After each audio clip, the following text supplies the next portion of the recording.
All right, let's do this. Peanut, if you're staying in the room, no talking.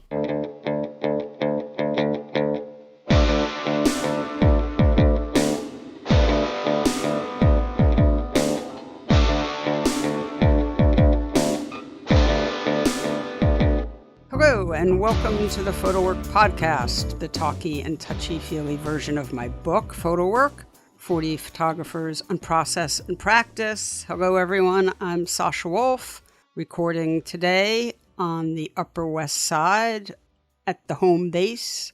And I'm not sure why I said it that way. It sounded very strange. And the mothership? Who cares? Anyway, whatever.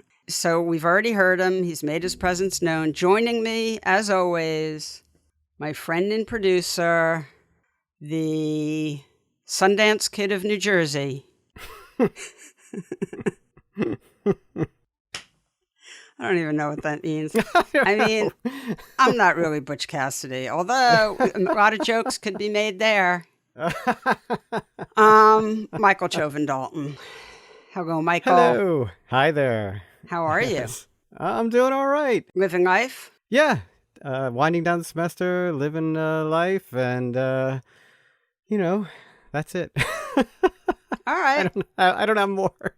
That's okay. You're not required to have some major announcement every time we record. I've started to, see more people and do more things. So, you know good. what? As a matter of fact, I went to the International Center of Photography, ICP, the other day with Mr. Paul Graham, who curated the show that's up, but still it turns, that one of my artists, Christine Potter, is in. She's one of 9 artists in this fantastic group show down there that Paul curated. So I got a nice tour from him, from the curator himself, which was super fun. The show is great. I cannot recommend the show strongly enough. It's fantastic. Obviously, I'm in the tank for the show. One of my artists is in it. A bunch of my friends are in the show, and it's the type of work I love. But I don't know. I had a fantastic time. So I really urge people to... You probably have to make an appointment. I got that nice treatment where I just showed up and was with Paul. But it is just... It's great. And the new Essex Street Market is open right across the street. And that's a lot of fun. Yeah, that's a good location. It is. It's a great location. It's for people who aren't in the city. It's the Lower East Side in Manhattan. And it's a obviously really fun neighborhood. And there was this old market called the Essex Street Market. And they built which was also fantastic in its day. Yeah. But the new home they built for it is really wonderful, and they kept all the same vendors, and they kept the sort of old time vendors, and then they added new vendors. Anyway, it's really lovely. It was a great experience being at ICP, great experience going to the Essex Market. Actually, my gallery was right across about 2 blocks away. And so I used to go to Essex Market all the time to pick up my coffee beans. So I went in, I got my coffee beans. Anyway, it was fantastic. What more could I want? Coffee beans and great photography. It's perfect. So, nice. So that's my recommendation. Yeah. You did make me think of something. You said you've been seeing more people, and then you got out to the show. I've been volunteering at this vaccine center. I'm sure we've mentioned before. The last time I did it, last Friday, I have to say, over 200 people did not show up for their second dose. Oh, and no. It made me very nervous that people are not, thinking it's that important, or they're nervous about it because the news of, blood clotting, things like that. And, if we all want to get back out there and see more shows, we got to all show up for that second dose, too. Well, I have to be honest.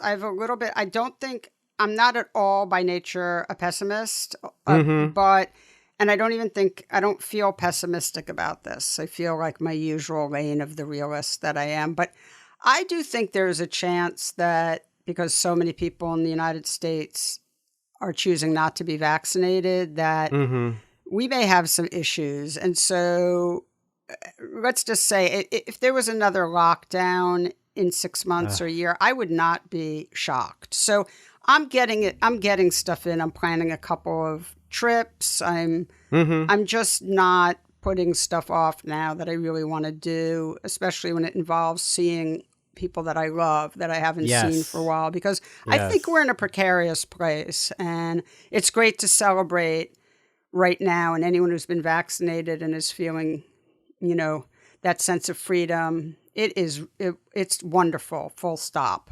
But there's like a look. Are you vaccinated? Yeah. Are you vaccinated? Yeah. It's pretty funny. Yeah. Anyway, so the guest this week was the great photographer, Janet Delaney. I was just thrilled to get Janet on the podcast. I've been a fan of hers for a really long time. So we got to know each other a little bit before we recorded, just by talking on the phone. And I just love talking with her. What did you think? Yeah, this was a really nice conversation. Janet has a really nice and confident way of speaking, which, made this, I don't know if this makes sense, but kind of like, it made it seem much quicker, like an easy listen, and everything was just nicely stated, concise. Yeah, I think people have certain cadences and certain. I also think that people who teach a lot often have. Yes. Because I think it's funny, they're both in San Francisco, but Janet's in Berkeley. But like Todd Heido also was like this, just really sure of what he wanted to say. And I thought that episode also goes by really quickly. So no disrespect to anyone who speaks a little bit more slowly. But there's for sure a sort of way that teachers have of communicating, I think. Yeah, I think I respond to that. But and there's you have a really good conversation with Janet about mentors and women mentors. When Janet went to undergraduate, there was a more traditional white male, influence and teachers. Yeah, it was in the 70s, just to be clear. Yes. Right? In the 1970s. Yeah, and, finding mentors that Janet really could identify with was not so easy, and you have a great conversation about that. Yeah. Well, I just really want to urge people. Janet and I talk a lot about specific bodies of work, which, as listeners of the show know, I don't always do. I don't always get into specific bodies of work. Sometimes often I think I talk more generally about making work. But because we do, I really, really, really urge people to, stop listening now and go look up Janet Delaney, janetdelaney.com. And we talked the most about two bodies of work. A body of work called South of Market, which is an area in San Francisco that she photographed from 1978 to 1986. It's the work Janet is most known for. There's a book of the work. And anyway, she's exploring this area in San Francisco just as it begins to change and gentrify. And then she goes back to the same area. She went back about 10 years ago and photographed it again as it's been completely transformed because it's been overtaken by tech companies. So it's where all the big tech headquarters are in San Francisco. And she refers to it as SoMA Now, South of Market Now. We also talk about a body of work called Public Matters, which she did in the Mission District in San Francisco, and a body of work of Manhattan, which is going to be a book, as is SoMA Now. She's working on a lot of book projects. But anyway, I just urge people to please familiarize themselves with Janet's work. It is so fantastic, and I think people will really enjoy it, and it'll really add a lot to the listen. So yes, absolutely. And I think it's clear from looking at Janet's work and going back to the idea that there were a few women mentors available that I think more people should know her work. I think Janet's work is not as well known from the early work because of what the world of photography was at the time. Yeah, I agree with that. I mean, obviously it's sort of hard to quantify how many people know of someone. And yes, right. For me, it's a little confusing because I've known about Janet for a long time, and I've been a really big fan of her work for a long time. I'm not sure how I was first introduced to it. And I know a lot of people who do know who Janet Delaney is. But yes, I agree. I think that Janet would be even more well known if she was making the type of work that she makes now. Mm-hmm. I think that in the 70s and 80s, it was very difficult to be a woman photographer, and there weren't that many outlets. There weren't right. You have that conversation about books and galleries and right. Yeah. So it was a tricky time, but everyone should know Janet. So yeah. Anyway, well, why don't we've babbled on for quite a while, so why don't we get to it? Michael, if you don't mind, please take it away. My pleasure, and here's your conversation with Janet Delaney.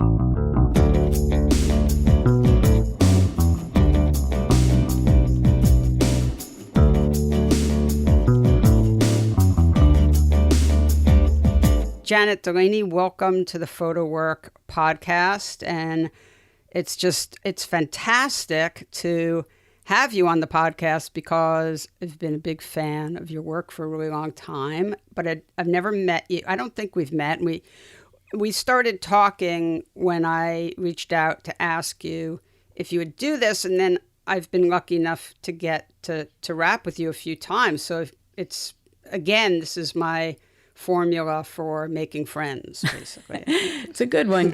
It's a good one, and we really kind of got right into it the minute we met. Yes. I had the advantage of not only feeling like I know you through your work, but, I've read, interviews with you and stuff. So I definitely felt like, I knew what your politics was and what a big part of your life politics play, and very similar to the way I was raised and whatnot. Anyway, so as people know, I start every show by asking my guests to just give a little background info on their journey. So if you could just share with us about where you're from and how you got to where you are now. Okay, well, I was born and raised in Compton in Southern California.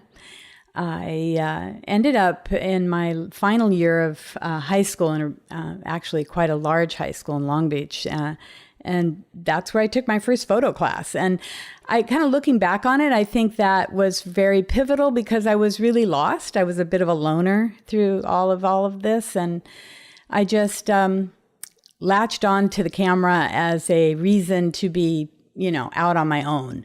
I always had this point of reference of the observer, I guess. So from there, I migrated north to San Francisco, like everybody did in my age group. And then that was like 1971. It was a big, huge influx of people into the age of Aquarius and the summer of love influences. I went to San Francisco State and studied photography and graduated and bounced about. I went to bartending school like artists do in order to try to support my habit. I went to bartending school. That hasn't come up in any conversation we've had yet. See, I knew we were on the same page. My God. I had never actually been in a bar to speak of. It was totally like, well, I figured I could work in the darkroom. I could certainly mix drinks, That is hilarious. I went to bartending school within 1 week of graduating college. It was a smart thing to do because I got a job right away. But anyway, sorry, go on. No, that's all right. Oh yeah, to all students getting ready to graduate, think about going to bartending school. Well, it could be a growth industry now. That's our Janet Delaney and Sasha Wolf's wisdom for the day. Okay, right. Sorry. Well, at any rate, I did use that money that I earned I got a union bartending job, and wow. I ended up traveling through Central America. I wanted to get out of the States, and the only way I could afford was on a bus.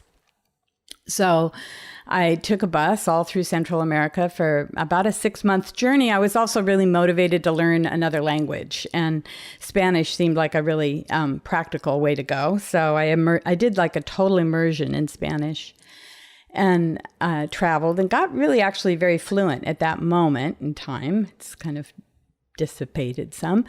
Came back and I went to the Art Institute, San Francisco Art Institute, where I got my MFA. And when I came back from Central America to San Francisco, I moved into the South of Market district, which was the warehouse district. It was sort of a Soho wannabe for the era. Yeah. And it was a, really intense and experience in the sense that it was an area that was being impacted by, this big, huge construction site that was just a few blocks from me. So I started doing very kind of graphic work in the construction site, looking for meaning and rebar. And I would kind of sneak in. That's the name of your memoir. There you go. You just titled your memoir. It was the beginning of, I had a lot of training in formalism and minimalism. There were very strict concepts about what was worthy of being photographed in my education. I had to really work through that. So I was engaged in this project during grad school, and then I kept working on it south of Market, and moved out of the south of Market because it got too expensive. And that whole gentrification issue was a big part of it. And I moved to the Mission, and which was a few miles away, and mostly a Latin quarter, so to speak. And I was very involved in Nicaraguan political issues. So I went back to Central America and did some work with Oxfam and worked really closely with one family in Managua and did a big project there. Then through all that, I think this was really a pivotal part, but I actually, had a moment where I said, well, time to get married and have kids. It was just, I was compelled to do it. And I realized I needed to get outside of the art world in order to make that happen. It was strategic, I think, in some ways. So I met a wonderful person who had a truck and a job. And, we've been together ever since. But in that process, I also, sort of transitioned from being photographing in the war zone to being housebound because we got married and I had children really quickly. So I started working on a very interior, poetic, kind of abstract project and continued with that, and then went back to my roots of being kind of in the wilderness, did another project between chaos and grace. And that project took me to China, which was unusual. But when I was in Beijing, I kind of had an epiphany about the necessity of photographing contemporary urban scenes. And I was also photographing in New Delhi at that time, and came back to San Francisco and started again on this project in the South of Market because I realized that South of Market had become SoMA. And now it was the tech center of so many big corporations, Facebook and LinkedIn and, Instagram or Pinterest or Dropbox or, any company that was a startup from minuscule to massive had headquarters or offices in San Francisco by the mid 2015. So I started photographing to see how the city had changed because I had this amazing knowledge of the place from having done that more extensive project in the 30s. I definitely found my way through this new way of being. And, being a photographer in that context allowed me to really study sort of where we are now. I mean, I'm not a part of it. I'm not a part of the tech industry. So I was really an observer again, just educating myself by being on the streets and being in the companies and the like. So that kind of takes you up to the present time. And in between there, you taught, you were a professor. Right, I did. In fact, I moved from bartending to teaching. Definitely there's some correlations to being on stage. And I loved teaching. I mean, it was my calling, absolutely. So I taught you taught at UC Berkeley. Right. I taught at UC Berkeley for the majority of my years, and also at the Art Institute and the grad program a little bit at the end. And it was great. I mean, I did some freelance work, editorial work. I really had a no job too big, too small at the beginning of my career. And it really helped because I had a lot of knowledge about a lot of different technologies. And I also was a color printer for many years. At the beginning, I worked in a very kind of high-end photo lab called Frog Prints, which is, an odd name, but they all are. And we did work for artists and ad agencies. So I was able to really perfect the skills of printmaking. I love printmaking, and I still make all my own prints. So I always was raised with the idea that a photograph is realized through the conception, the execution, and the presentation. That each of those parts, including editing, sequencing, all of that are integral to what you want to say. So you said something interesting. You sort of went through it very quickly, but you mentioned, the way formalism and modernism and what you were sort of taught at SFAI in grad school.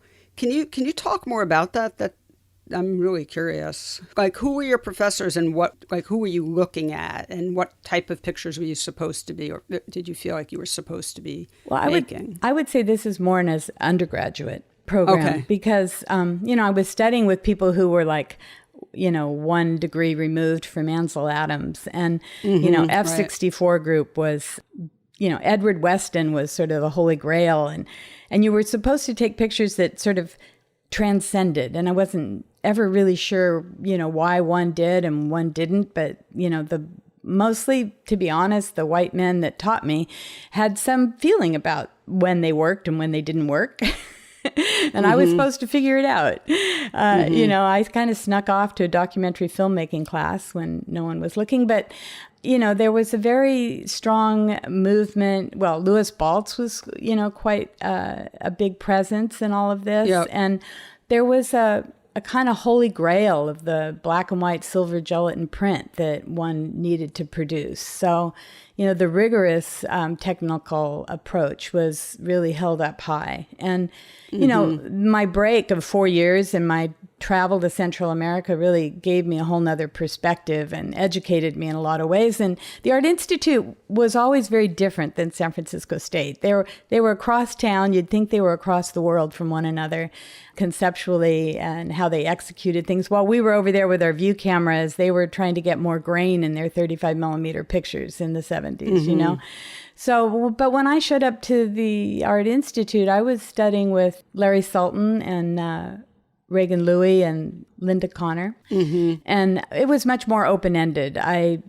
was really already getting quickly immersed in my South of Market work. And there was a really strong political group of us that were thinking about the writings of Alan Sekula and Martha Rosler and, Walter Benjamin, and just looking at photographic work, in a more nuanced way, or, thinking about language in photography, communication, that you might be able to use photography for social change. It was before we had these social practice programs.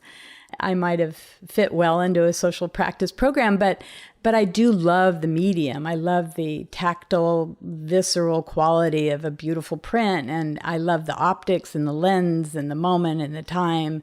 So I make objects at the end of the day, but I want my objects to speak at a couple different levels, sort of seduce people into thinking about things they might not notice.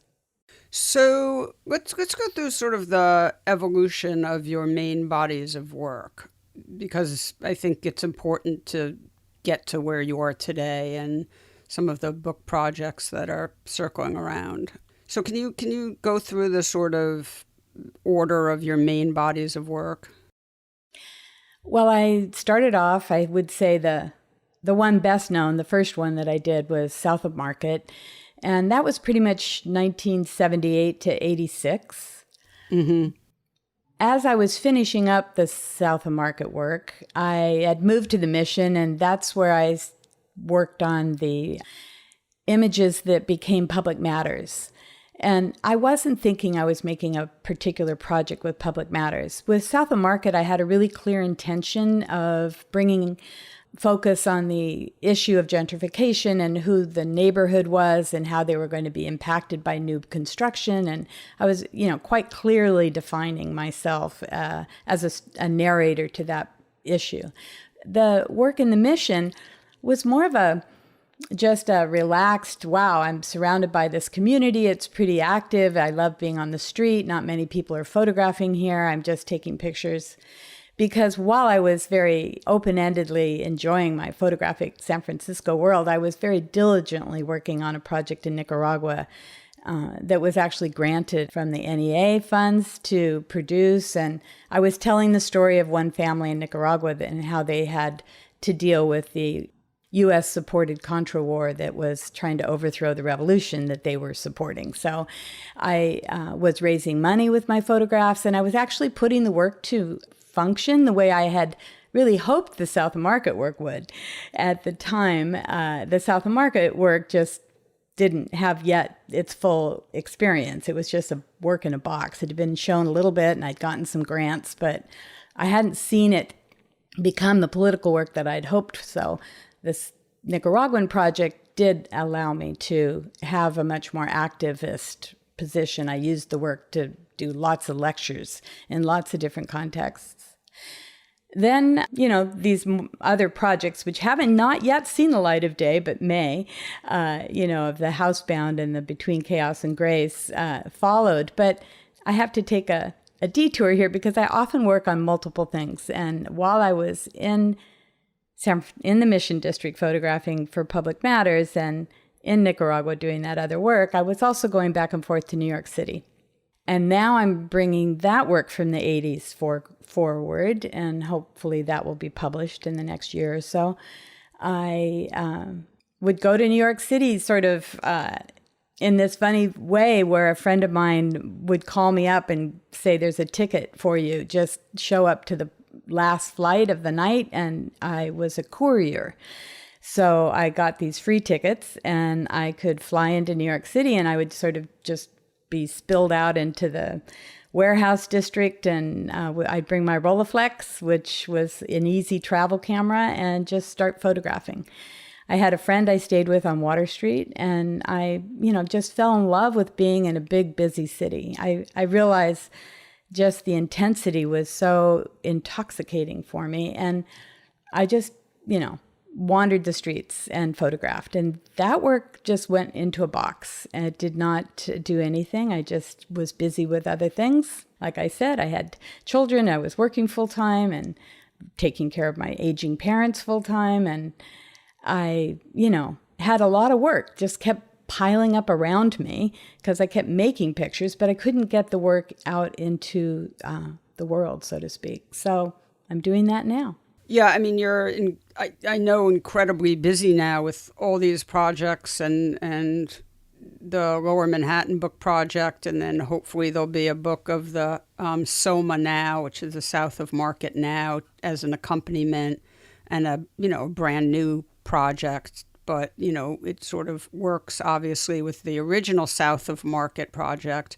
That book is so long since sold out, unfortunately.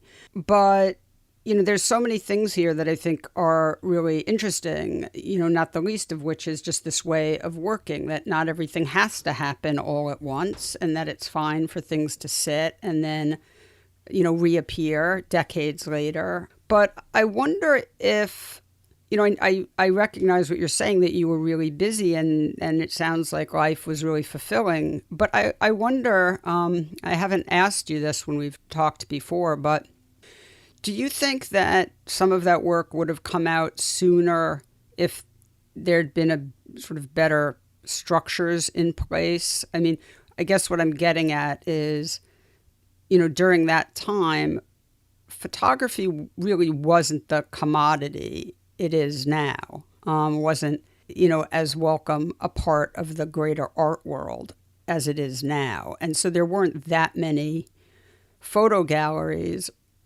and so there weren't very many outlets. There also weren't that many women who could have been mentors to you back then. Could that have also been part of what sort of slowed things down?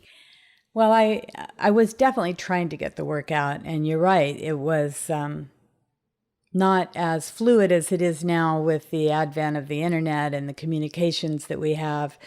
And also, books were really rare. You didn't get books printed very easily. They were quite expensive. And if you weren't one of the really big stars, you didn't really have a chance to get a book published.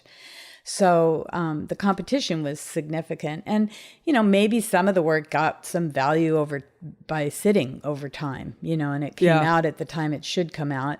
I know for the South of Market work, when I showed it at the museum here in San Francisco, I had an incredibly rewarding experience because people who saw the work felt so acknowledged by seeing themselves in a museum. And I think also they really, were mesmerized by how different it was now compared to how it was then. So there was some implicit value. But mentorship is probably the key thing of what you have said, because maybe I'm kind of too much of, I don't know, the words defy me, but I didn't have a mentor.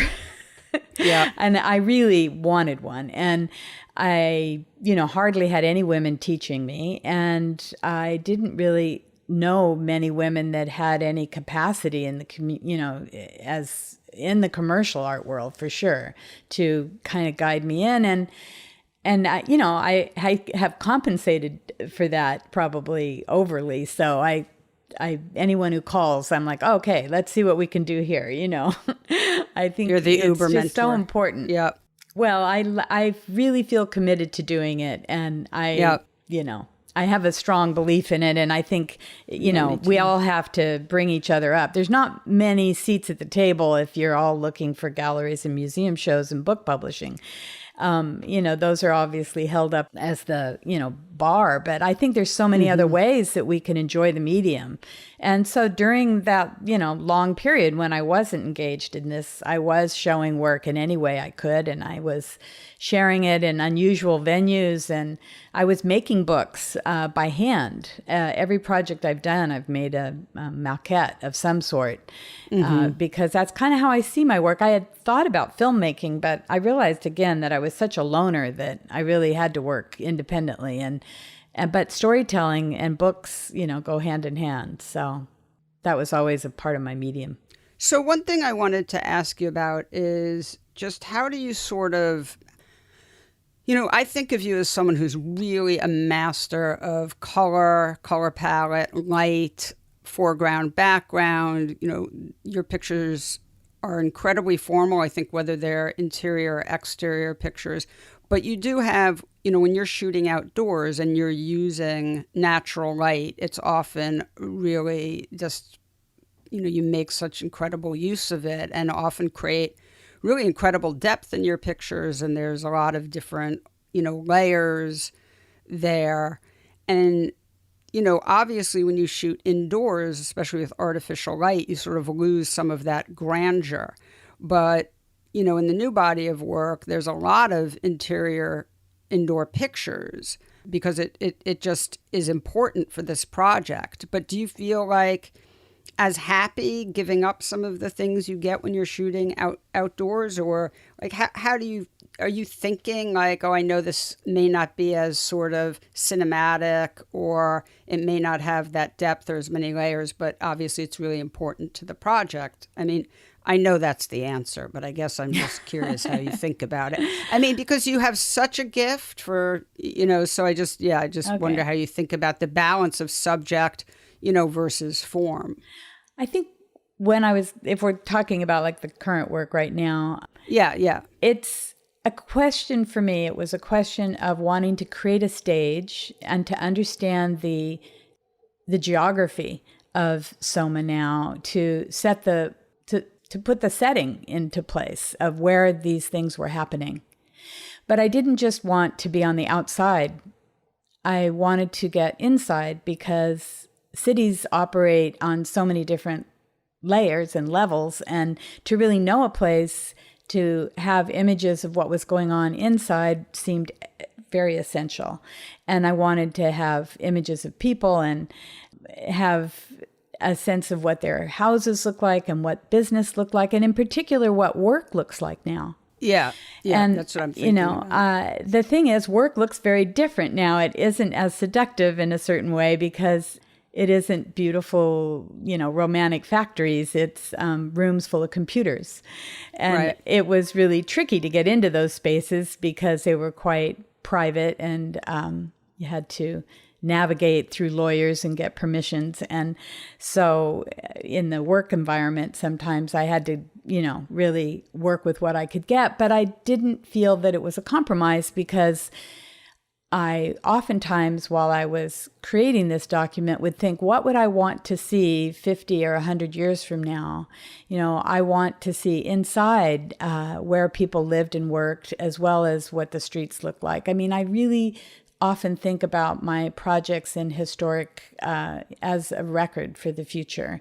From anything from thinking of it as a family album for, San Franciscans, as well as a point of reference for people anywhere that are doing any kind of deep dive into what cities look like. And so I would say I would prioritize the content over creating just entirely, seductive views. And it would be great to make every picture have perhaps that kind of magic quality, but I didn't really think about it too much, because it was, for me, more important the content, and just to get a sense of energy and connection with the people that I was photographing, no matter where they were.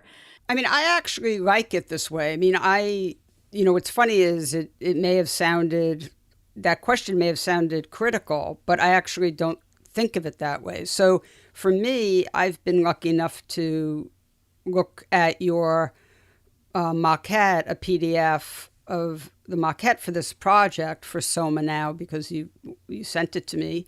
And I think that those pictures are really important, both for content, but also for form, because I actually think it's hugely, it's almost like pacing. I don't want everything to have that sort of exquisite light outside, or to have the grandeur of some of your exterior pictures. I actually need both those things. And, personally, I want to just say, just full disclosure, that San Francisco is a city that is, near to my heart. It's my, probably second favorite city, or it was. I mean, I one of my closest friends moved there right after college, and I used to go out there all the time.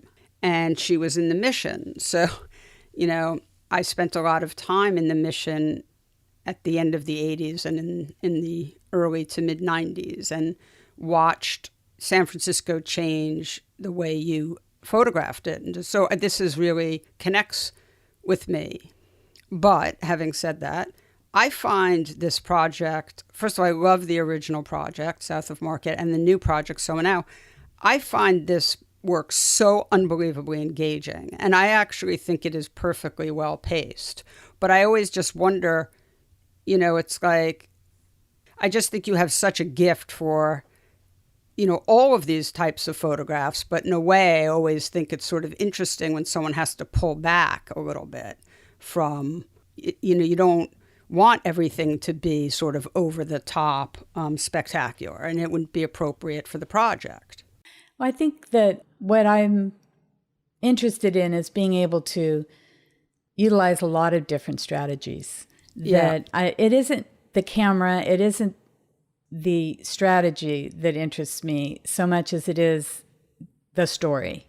Right. And the photograph that I'm able to make, the project as a whole.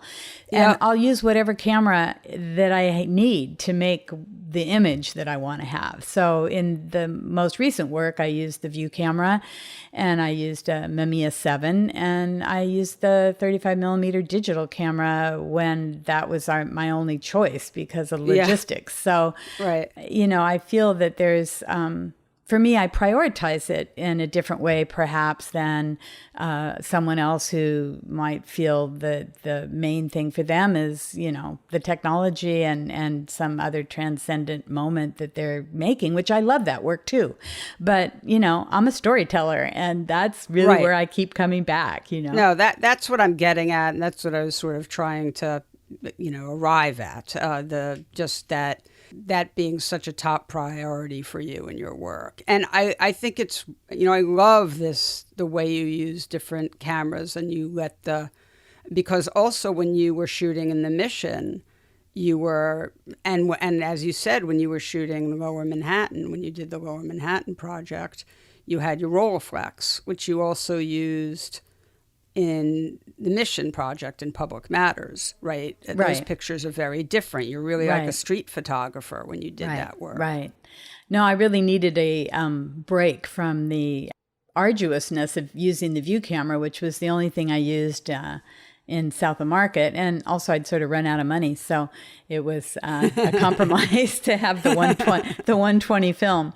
It gave me a little more freedom and a certain amount of looseness that was really much welcomed after having really had a super structured earlier project. It's just, I just think all this is really wonderful. And these are really great little tidbits of information because not everyone feels comfortable switching up their cameras. People get so sort of dependent. And so I think it's really important to sort of talk about the fact that, you can try, different ways of working and let the, sort of lead with what your intention is and then pick up the right camera to make that type of work. Yeah, well, I think also having worked commercially, I had the necessity of learning all those things, as well as lighting. And, I did light a few of the pictures, not many. I don't think anything that, well, maybe a few that you saw. I would, bring an assistant and bring lights. But I didn't tend to do that because I'm more of a, I like to have the things unfold in a more organic way. But, knowing your equipment, it's like being a musician. You have to practice it. You have to use it all the time. You have to feel super confident with it. And so that it just disappears. And boy, with digital, that seems to be, obviously a lot easier than it was when I was shooting, strictly like I shot slide film for jobs for a number of years, and there's just no room for error on that, Right. I mean, this is just a thing of no importance, but just saying it anyway. I so miss holding up slides to a window. I miss slideshows with beautiful Leica slide projectors and Kodachrome slides. I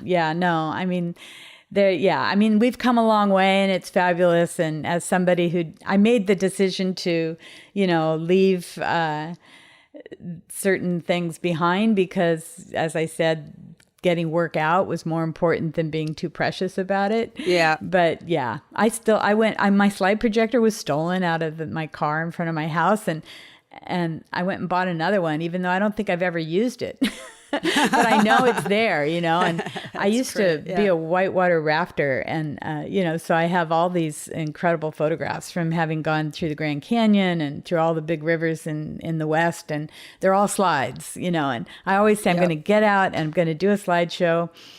And you got to do it. At some point I will do it again. But it's interesting when I look back at work that I produced, I did a couple of projects as 2 projector slideshows with an audio program in them that would advance with a beep, in the audio. It would make the slides dissolve. And when I look back on them now, they're so slow, compared to what we're accustomed to looking at. Yeah. So it's just the pacing of everything in our world has just, sped up phenomenally. I mean, okay, now we're just getting really nostalgic. But when I used to make films, I shot on film. Mm-hmm. And so, the amount of time it would take from the time you shot to the time you would see what you shot was even worse than just sending your still photographs filmed to a lab. I mean, it was really excruciating. And then you had to edit stuff together. Oh, my God. I know. I did audio. With tape. By the way, with tape. I did that with audio. People don't realize that in the old days, you actually used tape when you edited things. When you edited tape, you taped it together. Yeah, and you cut it and taped it. Yeah, I did. And you'd have like rolls of... you were supposed to always put the film like up on these little hangers around you, like near your editing table. I would wrap stuff like around my neck. I'd like have stuff dragging on the floor. Yeah, it was such a mess. But anyway, it was so fun. Oh my God, I used to love doing that. So let me ask you, as we sort of wind down, I think of the San Francisco photo community as being, second really only to New York, and in some ways there's things about it that feel like not second to New York, like its own just really amazing. I mean, the richness of the history of photography in Northern California and San Francisco is just really incredible. We talked about sort of a lack of mentor, but have you, or do you now, have a community that you sort of use and as, a loose critique group, or people there are just so many people out there. Yeah, definitely. Yeah. And it's something that I had always wanted. Is, shortly after grad school, I was sort of casting about, and a number of times I would like get together a small group, but we didn't quite gel or what have you. But about 4 years ago, there was a coming together, and I and Lucas Foglia started a group out here, and we meet in my studio in Berkeley, and people come, Carolyn Drake and Andres Gonzalez from Vallejo, and people come from, down by Stanford, Amy Elkin, and love Amy. Jamil Helu and Ward Long. So, and people from San Francisco, including filmmakers. And so we have a kind of a list of around 20 people, and we would, meet about every 6 or 8 weeks in my studio, and there would be like 10 of us or so at least, or 15. Oh, that's awesome. But we kept it going on Zoom, and we've been meeting, very crucially through all of the quarantine, and supporting each other phenomenally in terms of small critiques. Somebody will come over to my back garden and we'll just look at work, or I'll go visit somebody outside at their house, or, now we're, possibly a lot of people are teaching. And so a lot of people have been vaccinated, and we're just starting to think maybe we'll actually have a meeting again. But it has been probably one of the most valuable things that I have done as an artist, has been to create this group. Nelson Chang came out from New York, and I think just to join us, but, under the guise of teaching at CCA. So, yeah, I mean, I've met some wonderful people. And when people come through town, they, sometimes just show up for a critique for just that day and bring their own work. Can I show up and just hang out? You could totally show up. And, we have had all kinds of different guests that just pop in and out. And it has been indispensable, I think, for all of our sanities, and also just problem solving, and, technical questions, and, questions about career, and just you hear, what about this statement? Does it make sense? You send it out to a few people in the group that you trust. You've built trust over all of this time together. So I wanted to ask you about that, because as listeners of the show know, I think this is one of the most crucial elements of life as an artist. And so I always want to sort of drill it into people's heads. It can be sharing work and getting feedback on your work, but it can also be like wanting to pick the brain of someone who applied for and received a Guggenheim. How did that go? What did you need to do?